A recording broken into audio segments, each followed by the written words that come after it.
We'll be talking about transformations from going from Mona all the way to a Sansapai and Dragon Ball Z forms, Saiyan forms.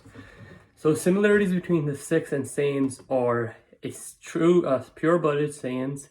Hair does not change from the day he was born, as Vegeta says. And with a Sikh does not change his hair, it grows the way it does. Also, if we look at the ozaru form, when Saiyans, when they see the moon, they transform into the ape. Same thing as Sikhs were known as shers, lions, right? We transform, we're lions, right? Sher.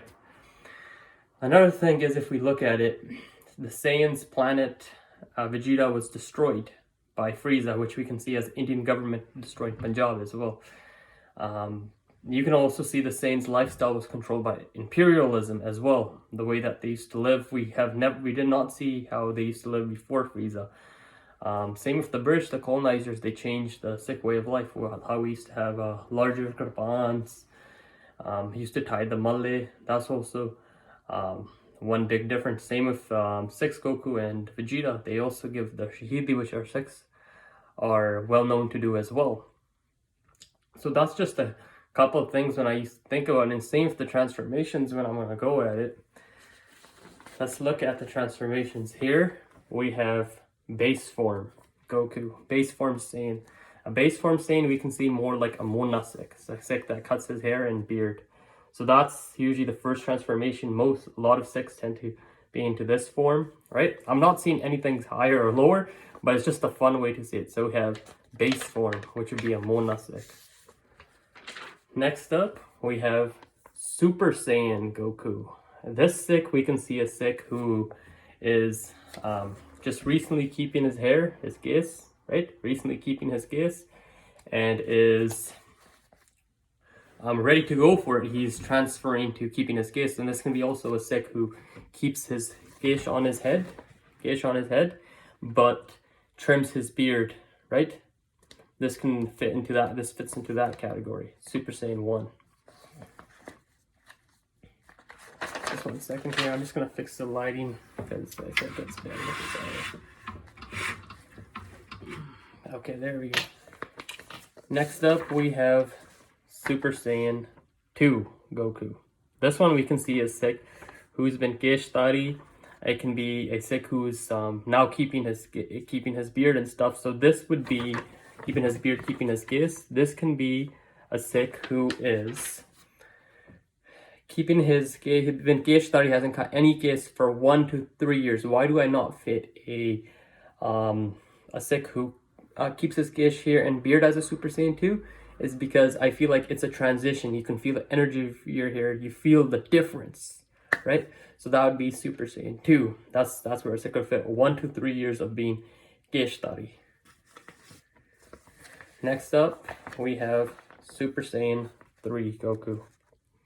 This would be a Sikh who's kept his Gesh for 3 years. Been Geshtari for 3 years. This would be somebody that actually is has Sikh as a part of life. Actually believes in the faith. Is not just keeps his Gesh and stuff, right? So if you are a Geshtari and your whole life and you don't really believe in Sikh, you'd fall into Super Saiyan 2 or 1.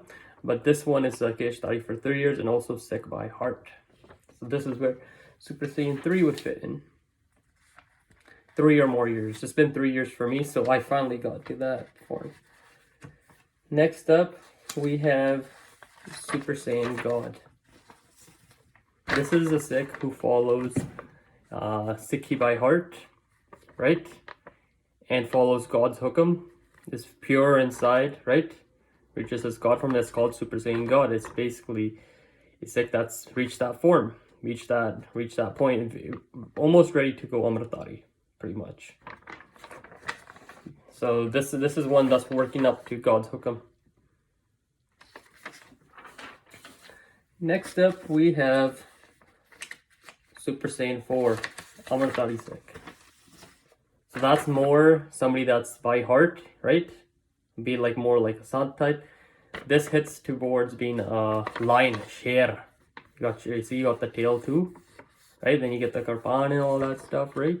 You become a lion pretty much. This is mixed between the ozaru and Saiyan, so you get both aspects. So That's where this part hits. Get this is the bite part of it.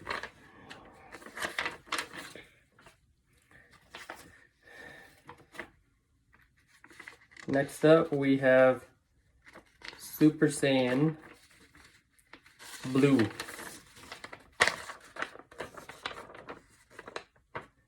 This Sikh has become a proper Khalsa now, like a proper Amritari. When you see the person, you like in the Amritari, you're like, yes, this person's Amritari, right? This is Super Saiyan Blue. This is a Super Saiyan God that's went past their form and became actually like a Khalsa. You don't become Khalsa being Amritari, you become Khalsa after living as an Amritari too. People see you and they can tell in your eyes, this man means business, right? Khalsa. Next up, we have Beyond. There's even Beyond Khalsa Singh. Super Saiyan Blue evolved past Super Saiyan, right? With this one, life and death, it's the same thing for this Sikh. Life and death means the same thing. They've gone past that point where both of them, it's the same thing. They've multiplied.